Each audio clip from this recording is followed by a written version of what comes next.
તમે જે ઈચ્છો છો તે વસ્તુ જ ઈચ્છવા લાયક નથી. આ જ ધર્મ છે. કેવી રીતે સમજીએ કે એક પરંપરા પ્રકાશ તરફ લઈ જઈ રહી છે કે વધારે અંધકાર તરફ ધકેલી રહી છે? આ જ અંધવિશ્વાસ છે. કોઈને કંઈ ખબર નથી. સકારાત્મક પ્રતિજ્ઞાઓ, ઈચ્છાનું સાકાર થવું, ઈચ્છા સિદ્ધિની શક્તિ, આની સંબંધિત ઘણા બધા પુસ્તકો પણ વેચાઈ રહ્યા છે બજારમાં. તમે શું પ્રગટ કરો છો? મુક્તિ, મોક્ષ, નિર્વાણ.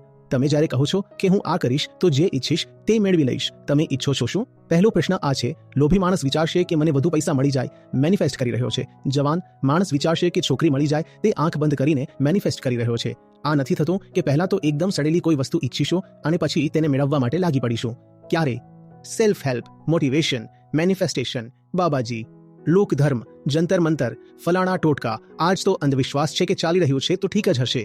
આજે જઈને અને થોડો વાંચવાનો પ્રયાસ કરજો કે દુનિયાના સૌથી ખતરનાક પરંતુ બહુ પ્રચલિત અંધવિશ્વાસ કયા રહ્યા છે. માથું ભમી જશે તમારું કે અમે આવા અતીતમાંથી આવી રહ્યા છીએ. આ બધું ચાલતું રહ્યું છે અને પછી વિજ્ઞાન પ્રત્યે તમારામાં થોડો આદર ઉઠશે. નહીં તો આપણે અહીં આ બહુ ફેશન છે, વિજ્ઞાનને ગાળ. અરે તમારા વિજ્ઞાનથી કંઈ નથી થતું. તમારી આંધળી સડેલી દુર્ગંધયુક્ત કામનાઓ અને તેને પૂરી કરવાના જુગાડ. હંમેશા પૂછ્યા કરો કેમ. જે પૂછી જ ન શકે પ્રશ્ન તે માણસ પણ નથી. નમસ્તે આચાર્યજી, મારો ફેન બોય મોમેન્ટ છે. આ સર, તો મારો પ્રશ્ન આ છે કે હમણાં બોર્ડ્સ થયા હતા અને તેના માટે પેરેન્ટ્સે કે બાળકો સારું કરે તો તેમણે અલગ અલગ પ્રકારની પૂજાઓ કરી હતી. 100 નારિયેળ ફોડ્યા હતા કે બાળકોનું ભાગ્ય ખુલી જાય. અને આવું જ બીજું પણ વાંચ્યું હતું કે જેમ સ્ટાર્ટઅપ્સ હોય છે તો તેના જે સ્ટાર્ટઅપના ફાઉન્ડર્સ છે, IIM પાસ આઉટ છે, IIT પાસ આઉટ છે, તે પણ આવા ગૃહશાંતિ પૂજન આ બધું કરી રહ્યા છે. તો આ પરંપરા છે કે અંધવિશ્વાસ છે? અને કેવી રીતે સમજીએ કે એક પરંપરા પ્રકાશ તરફ લઈ જઈ રહી છે કે વધારે અંધકાર તરફ ધકેલી રહી છે? આ મારો પ્રશ્ન હતો. જે પણ ચાલી રહ્યું છે, હા તે ચાલી રહ્યું છે એક તથ્યની જેમ તે ચાલી રહ્યું છે. તો પોતાની જાતને પૂછો કે કેમ ચાલી રહ્યું છે. બસ આ જ છે. જો સમજમાં આવી ગયું કેમ ચાલી રહ્યું છે અને પછી તમે તેને ચલાવો છો તો શાનદાર છે. કંઈ સમજમાં નથી આવી રહ્યું કે જે ચાલી રહ્યું છે તે કેમ ચાલી રહ્યું છે, પણ તમારે તો પણ એ જ કરવું છે. તો અંધવિશ્વાસ છે. અંધવિશ્વાસ એટલે શું થાય છે જાણો છો. જાણતા સમજતા કંઈ નથી પણ કરીએ જાય છે. માત્ર એટલા માટે કરી રહ્યા છીએ કારણ કે ચાલી રહ્યું છે. અને જે આજ સુધી ચલાવતા આવ્યા છે તેમને પૂછો તમે કેમ ચલાવતા આવ્યા હતા તો તે પણ શું બોલશે? કારણ કે ચાલી રહ્યું છે. આ જ અંધવિશ્વાસ છે. કોઈને કંઈ ખબર નથી અને આ જ કારણે અંધવિશ્વાસના પક્ષમાં વારંવાર આ તર્ક આપવામાં આવે છે. એટલા દિવસોથી થઈ રહ્યું છે તો અમારા બધા પૂર્વજો મૂર્ખ હતા શું? તમે જ એક હોશિયાર નીકળ્યા છો. એટલા દિવસોથી આ જ થઈ રહ્યું છે તો જૂના લોકો બધા મૂર્ખ હતા શું? તમે જ એક તાજા વિદ્વાન નીકળ્યા છો. તે આ તર્ક કેમ આપે છે? કારણ કે તેમને પણ નથી ખબર. તેમની પાસે એકમાત્ર તર્ક આ જ છે કે પાછળથી આવી રહ્યું છે તો બરાબર જ હશે. ના, કોઈ પણ વસ્તુ પાછળથી આવી રહી છે તો બરાબર નથી થઈ જતી. અને પાછળથી જે કંઈ આવી રહ્યું છે તે બરાબર જ હોય તો આજના કપડાં પણ કેમ પહેરો, આજના જૂતા કેમ પહેરો, આજની દવા કેમ ખાઓ છો, આજની ગાડી કેમ ચલાવો છો, આજનો ફોન કેમ વાપરો છો, આજના વિમાનમાં કેમ ઉડો છો? પાછળ તો બળદગાડી આવી રહી હતી. જે કંઈ પણ ચાલ્યું આવે છે તે બરાબર છે તો પછી એ જ ચલાવો ને. પાછળથી આપણે તે લઈએ છીએ જે સમય સાથે નથી બદલાતું. જે વસ્તુઓ સમય સાથે બદલાતી રહે છે તેને પાછળથી નથી લેવામાં આવતી. પાછળથી તમે સાંખ્ય યોગ લઈ શકો છો, વેદાંત દર્શન લઈ શકો છો, કારણ કે તે વિષયની વાત કરી રહ્યા છે જે સમય સાથે બદલાતું જ નથી. ઉદાહરણ તરીકે ડર. માણસ 5000 વર્ષ પહેલા પણ ડરતો હતો. માણસ આજે પણ ડરે છે તો વેદાંત ડરની વાત કરે છે કે આ ડર શું વસ્તુ છે અને તેમાંથી મુક્ત કેવી રીતે થવું. તો ઠીક છે, વેદાંતને આપણે આજે પણ આદર આપીશું કારણ કે તેની વિષય વસ્તુ જ કાળાતીત છે. પણ જે વસ્તુઓ આવી છે જે સમય સાથે બદલાતી રહે છે તેમાં અમે પાછળની કોઈ વસ્તુ થોડી ઉઠાવીશું. ઉઠાવશો? વિન્ડોઝ 95 કોણ વાપરવા માંગે છે? કોણ કરવા માંગે છે? અહીં જે બેઠા છે તેમને ખબર પણ નહીં હોય વિન્ડોઝ 95 શું હોય છે. એમ્બેસેડર કોને કોને જોઈએ? આ ઘણા લોકોને જોઈતી હશે. તેની સાથે લાલ બત્તી જોડાયેલી છે. આપણા મનમાં સારી વસ્તુ હોય છે, તો પણ તમારું તો ભોપાલ સરકારી શહેર છે, તો એમ્બેસેડરના અર્થ જ બીજા હોય છે.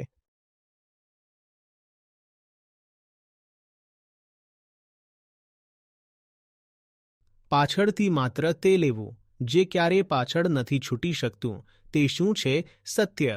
માત્ર તેની વાત કરનારું જો પાછળ તમને કોઈ ગ્રંથ મળે તો તે લઈ લો, અન્યથા અતીતમાંથી કંઈ પણ લેવાની કોઈ જરૂર નથી. ગીતા પાછળની છે, પણ ક્યારેય પાછળની નથી થઈ શકતી, તો તેને આપણે પાછળ નથી છોડતા, કારણ કે ત્યાં જે વાત છે તે કાળાતીત છે. ગીતા વાત કરે છે કામનાની. માણસ કામનામાં કેવી રીતે મદહોશ થઈને ચાલે છે.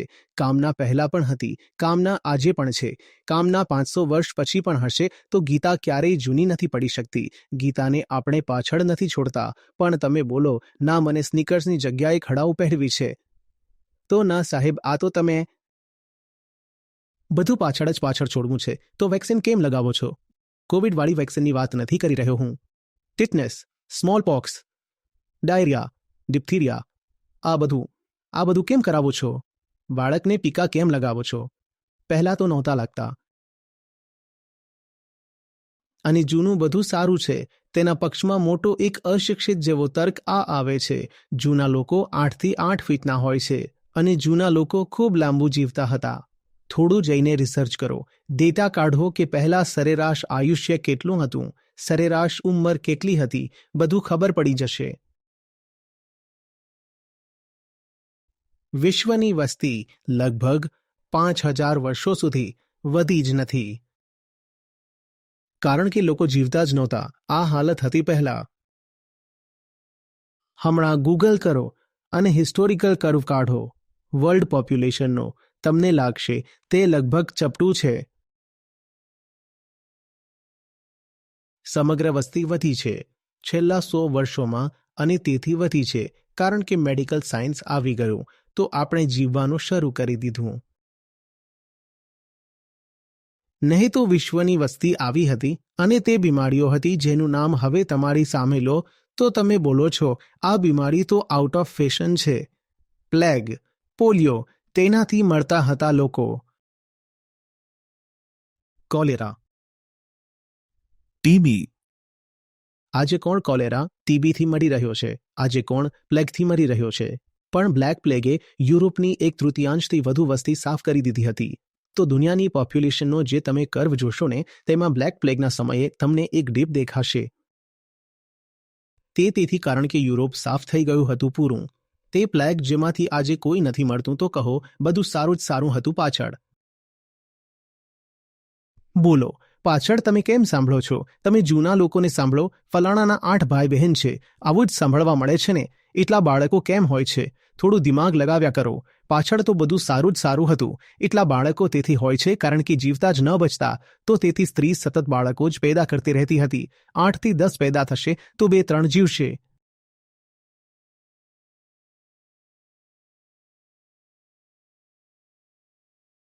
સમજમાં આવી રહી છે વાત?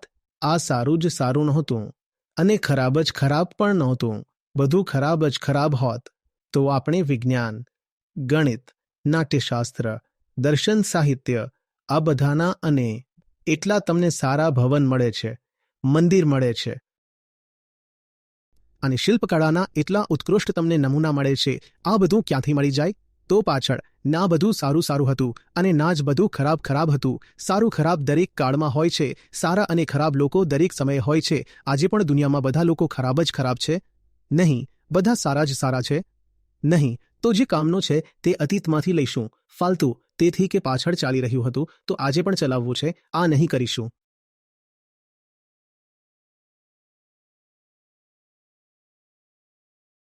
સમજમાં આવી રહી છે વાત? આ જૂના લોકોના દાંત ખૂબ મજબૂત હોય છે. આજે થાય છે ને, કોઈને ચશ્મા લાગી જાય તરત બોલશે આ શું છે? આ તો કંઈ જ નથી. અમારા દાદાજી તો 125 વર્ષ સુધી ચશ્મા વગર વાંચતા હતા.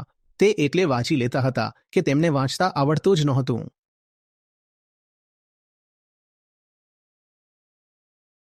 આ શું છે? આ આજના છોકરા છે. જુઓ, આ 20ના થયા નથી કે દાંતમાંથી લોહી આવી રહ્યું છે. અમારા દાદાજી તો 90ની ઉંમરમાં મકાઈ ચાવતા હતા. ડેન્ટલ હાઇજીન એટલી ખરાબ હતી પૂરી દુનિયામાં. ફ્રાન્સનો રાજા હતો લુઈ 14મો. 40ની ઉંમરમાં તેને લગ્ન કર્યા. કોઈ રહી હશે બીજા ચોથા લગ્ન. તે વખતે તેનો એક દાંત બચ્યો હતો. એક દાંત. તમે સમજો છો? દાંત મતલબ સામાન્ય વસ્તુ છે. દાંત પણ ખતરનાક વસ્તુ હોય છે. એટલું સરળ નથી હોતું દાંતોને પણ બચાવી રાખવા. દાંત પડી જાય છે. દાંતોને બચાવવા માટે પણ સારું વિજ્ઞાન જોઈએ અને એક ઇન્ડસ્ટ્રીયલ પ્રોડક્ટ જોઈએ ટૂથબ્રશના રૂપમાં.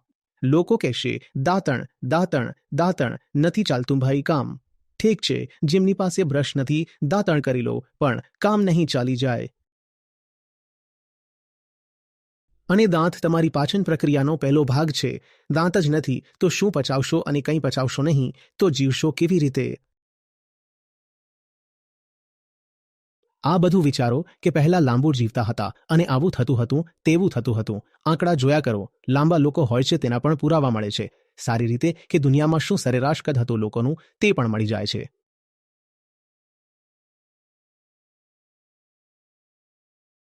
તે નહાતો પણ નહોતો જેની વાત કરી રહ્યા છીએ, કારણ કે પરંપરા હતી કે નહાવાથી પોર્સ ખુલી જાય છે. તેમાં પછી કીડા ઘૂસી જાય છે, સૂક્ષ્મ કીડા. અને આ સૂક્ષ્મ કીડા ઘૂસીને અહીં દિમાગમાં આવી જાય છે અને માણસ પાગલ થઈ જાય છે.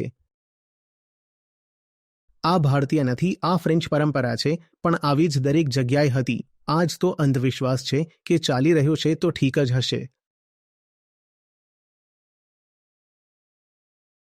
લોકોને નહોતી ખબર કે બીમારીઓ કેમ થઈ રહી છે. અને આ પણ હતું કે સ્ત્રીઓ વાંચશે લખશે નહીં. જ્યારે વાંચશે લખશે નહીં તો તે ખૂબ કામની પણ નથી હોતી, ખાસ કરીને જ્યારે પતિ મરી જાય. જ્યાં સુધી પતિ જીવતો છે ત્યાં સુધી તો પતિના કામની છે. હવે તે વાંચેલી લખેલી પણ નથી. પતિ પણ મરી ગયો છે. તે એકલી પડી છે અને બીમારીઓ ફેલાઈ રહી છે. ગામમાં ખબર પણ નથી બીમારીઓ કેમ ફેલાઈ રહી છે. તો સારો મોકો મળી ગયો. બોલ્યા બધી બીમારીઓ છે ને આ ડાકણના જ કારણે ફેલાઈ રહી છે. આને જીવતી સળગાવી દો. કારણ કે આમ પણ તે કોઈ કામની તો હતી નહીં, તો તેણે જીવતી જ સળગાવી દો. જે બધું થતું રહ્યું છે તે સારું જ નથી. આ જીવતા સળગાવવાનું કામ યુરોપમાં પણ થયું છે. સ્ત્રીઓને જીવતી સળગાવવાનું કામ ભારતમાં પણ થયું છે, સતી પ્રથામાં. અને તેમાં હજુ મેં જાતિવાદનું તો નામ પણ નથી લીધું. કે જ્યારે તમે સમાજના એક ખૂબ મોટા વર્ગને શિક્ષણ, આદર, જીવનની મૂળ ગરિમાથી જ વંચિત કરી દો છો. તે પણ તો પરંપરાના નામે જ ચાલી રહ્યું હતું ને. હંમેશા પૂછ્યા કરો કેમ? તેમ જે પૂછી જ ન શકે પ્રશ્ન તે માણસ પણ નથી. તમને માણસ જ બનાવે છે તમારી જિજ્ઞાસા.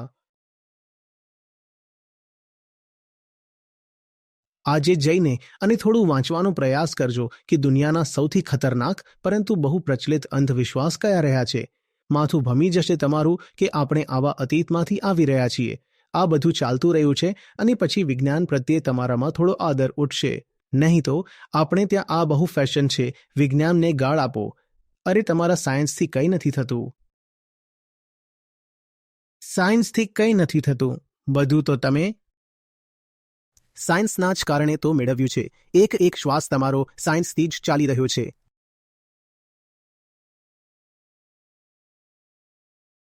અરે આજકાલ તમે લોકો કંઈ નથી જાણતા. આપણા પૂર્વજો બધું જાણતા હતા.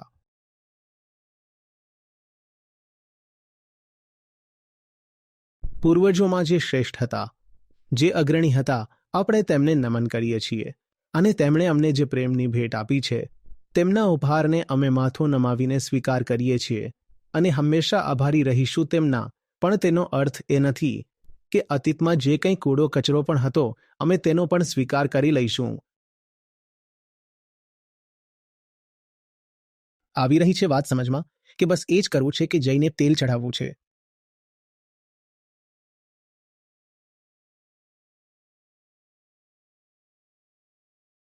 પણ દિલ કંપી જાય છે બિલકુલ.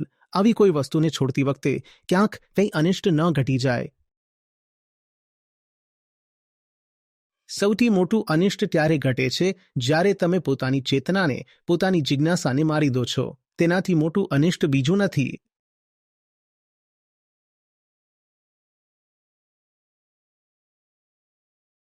આચાર્યજી, પ્રણામ સર. મારો પ્રશ્ન આજ સાથે સંબંધિત છે. આજકાલ કેટલીક વસ્તુઓ ખૂબ ટ્રેન્ડમાં છે, જેમ અફર્મેશન્સ, મેનિફેસ્ટેશન, પાવર ઓફ મેનિફેસ્ટેશન. આના સંબંધિત ખૂબ સારી પુસ્તકો પણ વેચાઈ રહ્યા છે બજારમાં. મેનિફેસ્ટેશન ટેકનિક્સ, ઇવન ખૂબ સારા ટ્રેનર્સ પણ ઉપલબ્ધ છે જે તમને આ વસ્તુમાં માર્ગદર્શન આપશે. પછી ભારતીય પણ આગળ આવી જાય છે કે આ વસ્તુઓ ખૂબ જૂની છે, આજની નથી. તમે હનુમાન ચાલીસા વાંચો, 40 વાર તમે જે ઈચ્છો તે મેનિફેસ્ટ કરી શકો છો. અને ઘરમાં મમ્મી લોકો છે તો તે પણ કહે છે કે આ જે વ્રત વગેરે બનાવવામાં આવ્યા છે, જેમ વૈભવ લક્ષ્મી વ્રત છે, તો તમારી જો સંપત્તિ જોઈએ તો આ વ્રત કરો. વ્રત કથા વાંચો તો તમે તે પણ મેનિફેસ્ટ કરી લેશો. તો આ વસ્તુઓ કોઈ નવી નથી, અમારી પાસે પણ છે આ વસ્તુઓ. તેમાં ખૂબ ગર્વ અનુભવે છે લોકો. તો સર, આ કેટલી હદ સુધી સાચી છે? આ વસ્તુઓ ખૂબ વધુ ટ્રેન્ડમાં છે એન્ડ ઇવન મોટા મોટા સેલિબ્રિટીઝ તે પણ આને પ્રમોટ કરી રહ્યા છે. જેને જે વસ્તુની બેહોશ કામના થઈ જાય ને, તે તેને મેળવવા માટે કંઈ પણ કરે છે. અને જ્યારે ન મળી રહી હોય તો તે પોતાને જ દગો પણ આપે છે કે મેં મેળવી લીધી અથવા આવું કરીશ તો મેળવી લઈશ. મૂળમાં બેહોશ કામના છે. મને કંઈ જોઈએ, મને કંઈ જોઈએ, મને કંઈ જોઈએ. તેના માટે ખૂબ હાથ પગ મારે. હવે હાથ પગ મારવામાં પણ મળશે કે નહીં, આ પણ સંયોગની વાત હોય છે અને શ્રમ પણ લાગે છે. સંસારમાં પણ જો તમને કોઈ મટીરિયલ વસ્તુ પણ જોઈએ તો તેને મેળવવા માટે પણ મહેનત લાગે છે. તો સંભાવના થાય છે કે નહીં મળે. જ્યારે નહીં મળે તો માણસ પોતાની કામનાની બેહોશીમાં કહે છે, ઠીક છે, હું કોઈ જુગાડ કરું છું, તેનાથી મળી જાય. શું ખબર, આ બધું એ જ છે, આ બધું એ જ છે, બીજું કંઈ નથી. મેનિફેસ્ટેશન અને આ બધું શું છે? તમે કઈ વસ્તુને મેનિફેસ્ટ કરી રહ્યા છો? પોતાની આંધળી કામનાને જ તો મેનિફેસ્ટ કરી રહ્યા છો ને. અને ધર્મ છે તમને નિષ્કામના શીખવવા માટે. ધર્મ છે તમને નિષ્કામના શીખવવા માટે. તમે શું મેનિફેસ્ટ કરો છો? મુક્તિ, મોક્ષ, નિર્વાણ. તમે જ્યારે કહો છો કે હું આ કરીશ તો જે ઈચ્છીશ તે મેળવી લઈશ, તમે ઈચ્છો શું છો? પહેલો પ્રશ્ન આ છે, શું ઈચ્છો છો? લોભી માણસ વિચારી રહ્યો હશે મને પૈસા વધુ મળી જાય, મેનિફેસ્ટ કરી રહ્યો છે. જવાન માણસ વિચારી રહ્યો હશે છોકરી મળી જાય, તે આંખ બંધ કરીને મેનિફેસ્ટ કરી રહ્યો છે. આજ તો ઈચ્છો છો અને આ બધું જ્યારે મળતું નથી તો પોતાને જ દગો આપો છો કે ફલાણો હું યંત્ર લગાવી દઈશ તો મળી જશે, એવી રીતે મળી જશે.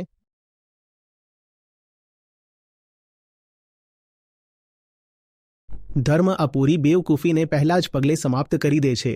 તે કહે છે જે તમે ઈચ્છી રહ્યા છો એ જ મૂર્ખતા છે અને લોકધર્મ તે મૂર્ખતાને આગળ વધારે છે. લોકધર્મ કહે છે જે તમે ઈચ્છી રહ્યા છો ને તેને મેળવવા માટે તમે ફલાણો વ્રત, ફલાણો ઉપવાસ કરો, ફલાણો ઉપાય કરો, ફલાણી જગ્યાએ દક્ષિણા આપો તો જે તમે ઈચ્છો છો તમને મળી જશે. કૃષ્ણ પૂછે છે જે ઈચ્છી રહ્યા છો તે ઈચ્છી જ કેમ રહ્યા છો? અંતર સમજો ધર્મ અને લોકધર્મમાં. લોકધર્મ બસ તમારી કામનાઓનો વિસ્તાર છે અને ત્યાં બધું બસ એટલે છે કે જે તમે ઈચ્છી રહ્યા છો પૂરું થઈ જાય. બોલો છો ફલાણી જગ્યાએ જાઓ છો, મનોકામના પૂરી થઈ જાય છે. આ વાત કોઈ ગીતા સંમત છે? શ્રી કૃષ્ણ ક્યારે સ્વીકાર કરશે આ વાતને કે હું ફલાણી જગ્યાએ જઈ રહ્યો છું, ત્યાં જવાથી બધી મનોકામનાઓ પૂરી થઈ જાય છે? ત્યાં તો વાત એ છે કે તમારી બધી મનોકામનાઓ નર્ક છે તમારો. ધર્મ કહે છે આ તમારી જે કામનાઓ છે એ જ નર્ક છે તમારો. કારણ કે તમારી કામનાઓ તમારા અજ્ઞાનથી ઉઠી રહી છે, તમારા અંધત્વથી ઉઠી રહી છે. તમને ખબર પણ નથી તમે કોણ છો અને ખરેખર શું ઈચ્છો છો, પણ ઈચ્છા પર ચાલી જ રહ્યા છો. એનું જ નામ કામના છે. તમારી કામનાની પૂર્તિ ના થાય તમે ત્યારે પણ દુઃખી રહેશો, પૂર્તિ થઈ જાય તમે ત્યારે પણ દુઃખી રહેશો. અને પૂર્તિ ક્યારેય શાશ્વત નથી થતી. તો પૂર્તિ જ્યારે થઈ જશે તો તે પછી પણ તમને સતત દર આશંકા રહેશે કે કંઈ છૂટી ન જાય, કંઈ તૂટી ન જાય. તમે જે ઈચ્છી રહ્યા છો તે વસ્તુ જ ઈચ્છવાલાયક નથી. આ ધર્મ છે અને લોકધર્મ કહે છે હા કહો ને શું જોઈએ છે? જે પણ જોઈએ હમણાં જ અપાવી દઈએ. તે બાબાજી, તે ફલાણી છોકરી છે, તે ખૂબ હોટ લાગે છે પણ પકડમાં નથી આવી રહી. કંઈ વાંધો નથી બાળક, આ વશીકરણ મંત્ર લો અને જઈને ક્યાંકથી તે છોકરીનો એક વાળ લઈ આવો. અને વાળમાં મંત્ર મારીશું અને છોકરી દોડતી આવશે તમારી પાસે. આ લોકધર્મ છે. આ લોકધર્મ છે. અને તે ગયા છે, પાછળથી બ્લેડ લઈને લાગેલા છે. જુગાડમાં ક્યાંકથી એક વાળ કાપી લે. આ થાય છે ભાઈ.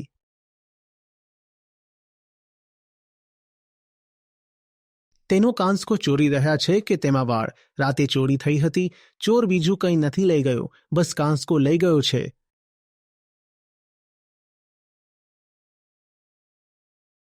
આ લોકધર્મ છે.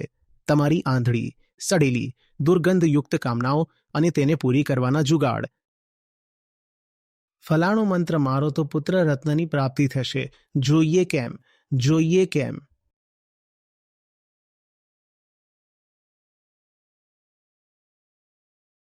જે વસ્તુઓ તમે માંગ્યા કરો છો તે માંગવા લાયક છે પણ, અને જઈને ઊભા થઈ જાઓ છો. અમે પોતાના દેવાલયોને પણ દૂષિત કરીએ છીએ. ત્યાં જઈને ઘંટા વગાડીએ છીએ અને કહીએ છીએ આવું કરી દો કે લાંચ વધારે મળવા લાગે. પોસ્ટિંગ નથી થઈ રહી બરાબર. તમે આ વસ્તુ માંગવા ગયા છો. એક પવિત્ર સ્થળ પર તમને શરમ નથી આવતી? મનોકામનાઓ જે પૂરી કરે તેને ધર્મ કહે છે શું? ધર્મના નામે કંઈક બીજું જ ચાલી રહ્યું છે. અને એ જ જે પહેલાથી ચાલતું આવ્યું છે તેનું જ એક મોડર્ન રૂપ છે આ બધું મેનિફેસ્ટેશન. અને શું બોલ્યા તમે? અફર્મેશન તે બધું એ જ છે. કઈ વસ્તુનું અફર્મેશન કરી રહ્યા છો? શરાબી અફર્મ શું કરશે? તે વારંવાર અફર્મ કરશે. સમજમાં નથી આવ્યું, છોડો.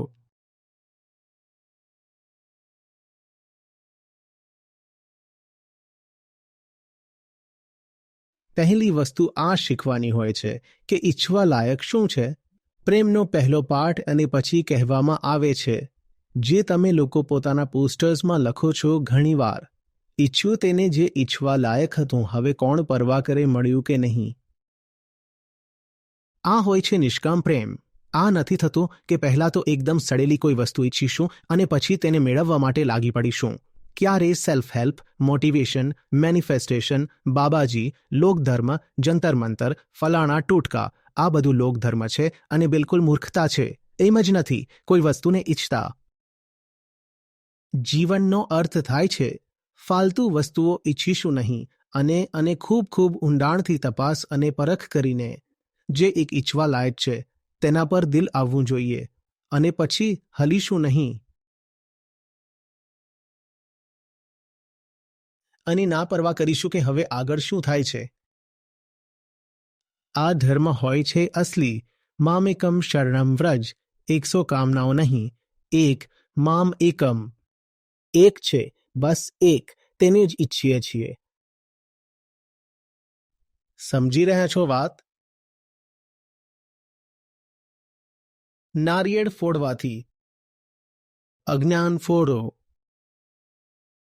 અજ્ઞાન ફોડો અને ફોડવું પણ છે નારિયેળ, તો તેમાં ભાવ એ હોવો જોઈએ કે ખોપડી છે મારી અને તેમાં ભરેલી છે મારી જ બધી ગંદકી, તો તેને ફોડતી વખતે બોલો, આ આત્મશોધન થઈ રહ્યું છે. પોતાની જ ખોપડી ફોડી દીધી. ચાલો ઠીક છે. લોકોને લાગશે કે ઠીક છે, હજુ છોકરી સંસ્કારી છે.